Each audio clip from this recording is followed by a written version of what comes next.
O presidente dos Estados Unidos, Donald Trump, anunciou no início da madrugada desta sexta-feira que ele e a primeira-dama Melania receberam um diagnóstico de Covid-19 e entraram em quarentena.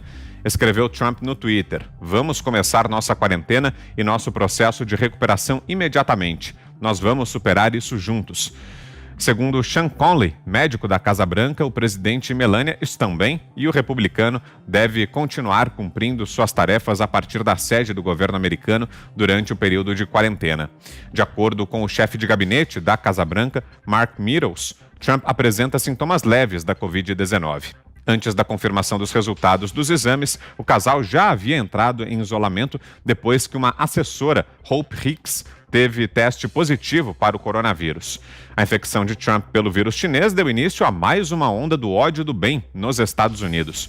Um artigo no The Washington Post, poucas horas após a confirmação do fato, já falava sobre como seria não ter mais que pensar em Trump. No início da tarde, Joe Biden afirmou que testou negativo para o coronavírus. Ele é o adversário de Donald Trump nas eleições que acontecerão no próximo dia 3 de novembro. E aí, Ana, como é que está repercutindo isso por aí? Será que tem impacto essa notícia da confirmação da Covid-19 em Trump na eleição americana, Ana? Qual seria esse impacto? Bom, Vitor, na eleição a gente não sabe, mas com certeza na campanha, né? O Trump aí pelos próximos dias, ele já tinha agendado vários ralis, né, todos em lugares abertos, né, respeitando as novas medidas sanitárias, mas principalmente nos estados considerados ali os swing states, né, os battleground states, que são estados que podem votar tanto democratas quanto republicanos. Então, essa caminhada aí vai afetar na campanha. Agora estão discutindo que medidas, né, ele vai continuar próximo aí do seu eleitorado. Uma vez também que no último rally que ele fez, por incrível que pareça, 60% ali dos presentes eram democratas ou independentes, ou seja, pessoas que estão dispostas a ouvir a palavra de Donald Trump aí no caminho à reeleição. E esse ódio do bem aí, Vitor, tomou as redes, infelizmente, foi o comentário aqui durante a noite toda. Uma ex-assessora de campanha da Hillary Clinton também, além do Washington Post, ela também tweetou no meio da noite que a Zara Harim, ela acabou deletando o tweet, mas ela disse que seria contra a identidade moral tweetar isso, mas que ela desejava que o Donald Trump morresse. Então, a gente questiona o que aconteceu com a sociedade, né, Vitor, Zé, Augusto, Fiuza, porque logo depois que Ronald Reagan assumiu aí a presidência e que houve aquela tentativa de assassinato, né, ele teve que passar por uma cirurgia para extrair a bala que ficou alojada perto do pulmão, ali na mesa de cirurgia ele conseguiu fazer uma brincadeira com o médico, dizendo assim: "Eu espero que hoje você seja republicano", o médico que ia fazer a cirurgia dele, de retirada da bala. E o médico respondeu: "Senhor presidente, hoje nós todos somos republicanos."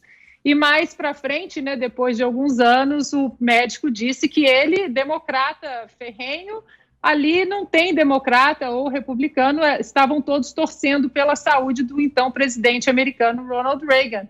A gente precisa começar a trazer um pouco mais de civilidade para a sociedade que está em falta. Você, Fiuza? Porque o coronavírus é um aliado político das forças reacionárias, né? No mundo todo está na cara isso, né? A gente relutou um pouquinho para constatar, para identificar isso, mas hoje é evidente, né? Inclusive em relação às políticas de cerceamento, de trancamento, de agressão ao cidadão, né?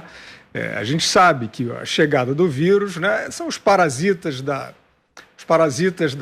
falsa ideologia, né? Como a gente tem falado no programa, falamos ontem disso aqui, e em relação ao embate nos Estados Unidos, a gente vinha falando que o Partido Democrata se distanciou completamente do que era aquele contraponto altamente, como é que eu vou dizer, civilizado, né? Assim, aquela questão daquele sentimento de união sobrepujando tudo, e hoje você tem o Partido Democrata um PSOL, né? É uma alegoria de panfletagem. Então chega o vírus. Né? Chega o vírus no momento em que a sociedade americana experimenta uma reabertura, né? Daquele regime que parecia, né, que era dos democratas, do Obama, né, que tinha todo aquele cartaz de privilegiar minorias, de ser mais humano, tudo cascata, tudo isso usado para aumentar imposto, aumentar o Estado, né, para fazer diplomacia mal feita, aquela suposta amizade que, na verdade, aumenta as tensões, porque enfraquece a autoridade nacional. A gente está vendo que as tensões internacionais diminuíram com a liderança dos Estados Unidos sob o Trump. Aí chega a Covid. Então, a Covid é a redenção desses parasitas, né? Eu já disse, né, para um parasita, a chegada de um vírus é como o surgimento de um irmão. E eles festejam o vírus, é a única esperança deles.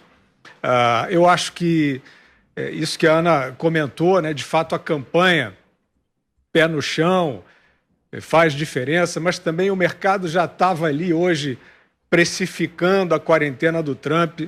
Eu não sei, eu não vou aqui pretender julgar o mercado, mas o Trump, a campanha dele é feita de duas coisas: da gestão dele, que está aí claríssima para ser avaliada por quem quiser, né?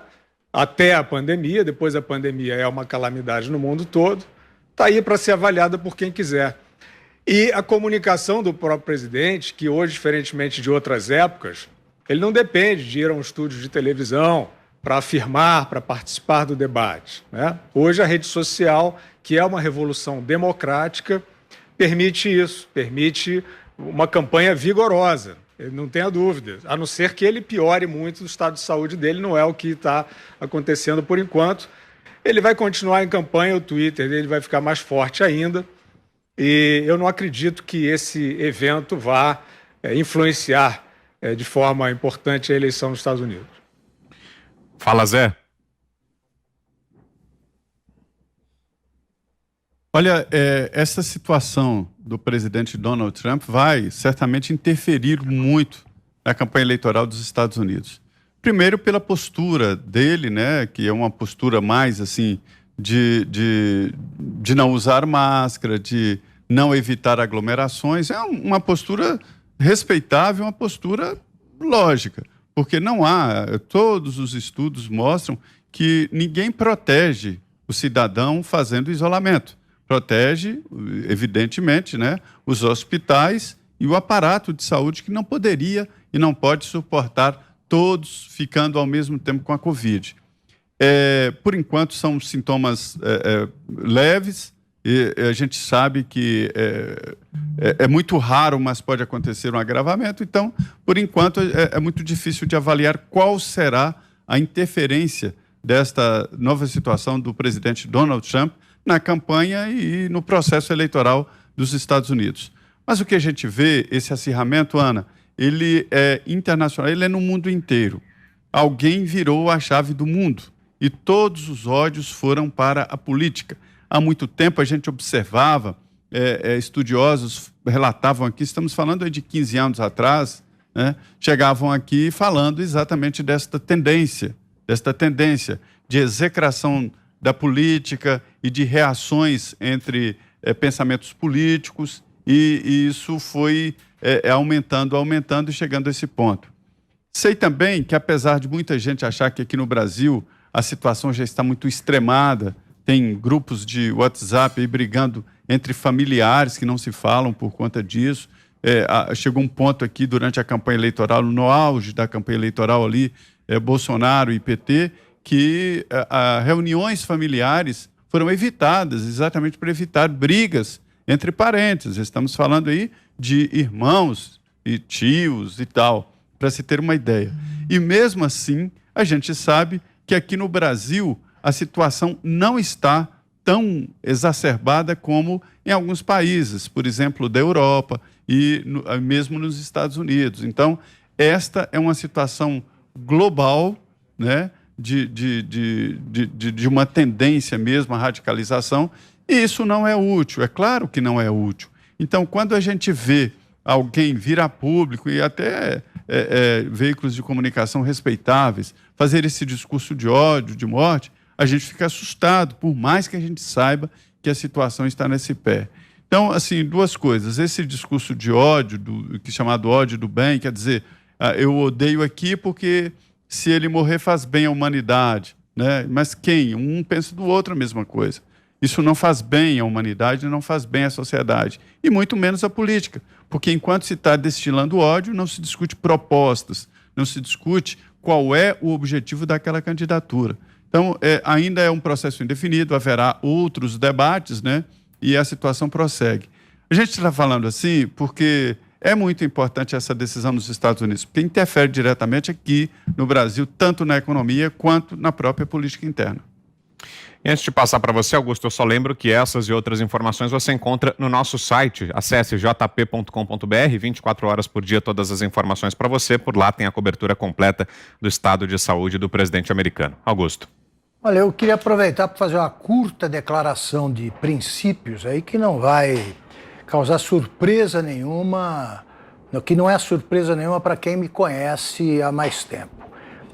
Eu não consigo, por exemplo, lidar com corruptos. Eu sinto um profundo desprezo por corruptos. Eu fui alvo de 2 propostas de suborno, denunciei publicamente e nenhum jornalista apareceu aí para dizer que também ele foi alvo da mesma indignidade, né? Eu não acredito que eu fui o único. E as tentativas que foram feitas comigo eu denunciei, dando nome e tudo. Isso é um princípio que eu queria fixar. O segundo é o seguinte: eu não desejo a morte de ninguém porque eu me dou muito bem com a vida. Isso é coisa de gente mal amada, de ressentidos, gente que não gosta do que vê no espelho, pessoas que se dão mal, né, com o ato de viver. Eu não desejo a morte de nenhum adversário, de quem discorda de mim. Eu quero que eles vivam para derrotá-los, até para isso, mas derrotá-los democraticamente, no voto, pela exposição de opiniões. Então eu também desprezo quem pensa assim, porque na verdade o sujeito não valoriza a vida, ele não gosta de viver, né? Eu sempre, repito, me dei muito bem e não permito que ninguém tire o meu bom humor. Eu me dou muito bem com a vida, eu sou bem-humorado e vou continuar a ser. A gente trata determinados assuntos com indignação, mas eu não vou para casa carrancudo, tá? Não tem, na minha família não houve nenhum problema desse tipo que o Zé mencionou, né, de pessoas rompendo relações com outras. Felizmente isso aí não faz parte do nosso comportamento. Então, olha, esses que desejam a morte de outras pessoas são especialmente desprezíveis.